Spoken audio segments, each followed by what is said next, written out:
வணக்கம். இன்னைக்கு நம்ம வீடியோவில் கேரட் வறுவல் எப்படி செய்யலான்னு பார்க்கலாம். அதுக்காக நான் 2 கேரட் எடுத்து இது போல் கட் பண்ணி எடுத்து வச்சுருக்கேன். ஃப்ரெஷ் மசாலா இடிக்கிறதுக்காக 1 டேபிள் ஸ்பூன் தனியா, 1/2 டேபிள் ஸ்பூன் கடலைப்பருப்பு, 1 டீஸ்பூன் கருப்பு எள்ளு, 1/2 டீஸ்பூன் சீரகம், 3 டேபிள் ஸ்பூன் அளவுக்கு தேங்காய் துருவுனது, 1 டேபிள் ஸ்பூன் அளவுக்கு நிலக்கடலை, தாளிப்புக்கு 1 டீஸ்பூன் கடுகு, கொஞ்சமாக கருவேப்பிலை இலை, உப்பு தேவையான அளவு, எண்ணெய் தேவையான அளவு. இப்போ எப்படி செய்யலான்னு பார்க்கலாம். இப்போது ஒரு பாத்திரத்தில் தண்ணி எடுத்துருக்கேன். இது நல்லா கொதிக்கட்டும் கேரட் வேக வைக்கிறதுக்காக. இப்போ தண்ணி நல்லா கொதிக்குது. இப்போ இதில் கேரட்டை சேர்த்துடலாம். மீடியம் ஃப்ளேம்லேயே வச்சுக்கோங்க. கேரட் வெந்து வரட்டும். இப்போது ஒரு 5 நிமிஷம் ஆயிருக்கு. இது போல் கேரட் கொஞ்சம் சாஃப்டாக இருக்கணும். இந்த ஸ்டேஜில் ஸ்டவ்வை ஆஃப் பண்ணிடலாம். இப்போ இந்த தண்ணியை வடிச்சிட்டு கேரட்டை எடுத்துகிட்டு வந்துடலாம். இப்போ தண்ணியை வடித்தாச்சு. ஃப்ரெஷ் மசாலா இடிச்சிடலாம். இப்போது ஒரு பேன் எடுத்திருக்கேன். இந்த வேர்க்கடலையை இதில் ட்ரை ரோஸ்ட் பண்ணிக்கலாம்.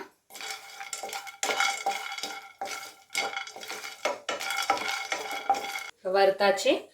இதோட நம்மளோட தனியா, சீரகம், எள்ளு, கடலைப்பருப்பை சேர்த்துடலாம்.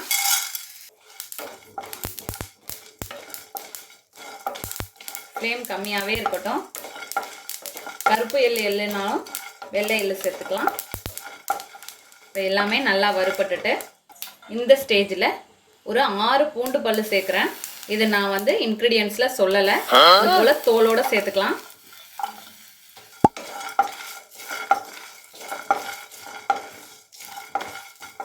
லைட்டாக வறுத்துக்கோங்க.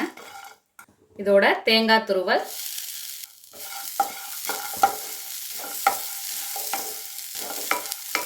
இந்த தேங்காயோட கலர் சேஞ்ச் ஆகிற அளவுக்கு வறுத்துக்கணும். ஸோ நல்லா வறுபட்டுட்டு இந்த தேங்காயோட கலர் சேஞ்ச் ஆகிருக்கு. இந்த ஸ்டேஜில் நம்ம தனி மிளகாய்த்தூள், உப்பு சேர்க்க போகிறோம். இது நான் இன்க்ரீடியன்ஸில் சொல்லலை. லைட்டாக மிக்ஸ் பண்ணிவிட்டு ஸ்டவ் ஆஃப் பண்ணிடலாம். இது ஆறுனதும் மிக்ஸி ஜாரில் சேர்த்து பவுடராக அரைச்சி எடுத்துகிட்டு வந்துடலாம். இப்போது இது போல் அரைச்சி எடுத்துகிட்டு வந்தாச்சு. இப்போ வறுக்க ஸ்டார்ட் பண்ணிடலாம். அதே பேன் இருக்கட்டும். இதில் 1 ஸ்பூன் அளவுக்கு எண்ணெய் சேர்த்துக்கிறேன். எண்ணெய் சூடானதும் கடுகு, இப்போ கடுகு பொரிஞ்சதும் கருவேப்பிலை,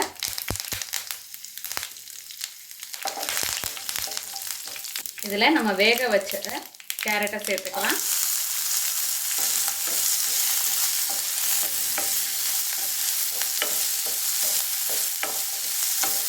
லைட்டாக அப்படி கலந்துக்கலாம். இப்போ கலந்ததும் நம்ம அரைச்சி வச்சுருக்க மசாலாவை இதில் சேர்த்துடலாம்.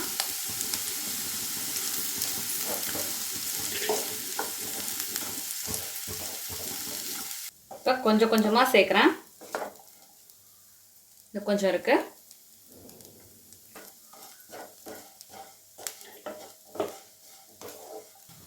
நல்லா எல்லா பக்கமும் மசாலா சேர்கிற அளவுக்கு வறுத்துக்கலாம். இப்போ எல்லா மசாலாவுமே சேர்த்துட்டேன். கொஞ்சம் கொஞ்சமாக சேர்க்கணும். இப்போ நல்லா வறுத்து வந்தாச்சு. அவ்வளோதான், நம்மளோட அருமையான அற்புதமான கேரட் வறுவல் தயாராகிடுச்சு. இதே போல் நீங்களும் உங்கள் வீட்டில் செஞ்சு பார்த்துட்டு எப்படி வந்துச்சுன்னு கமெண்ட்டில் சொல்லுங்கள். தேங்க்யூ.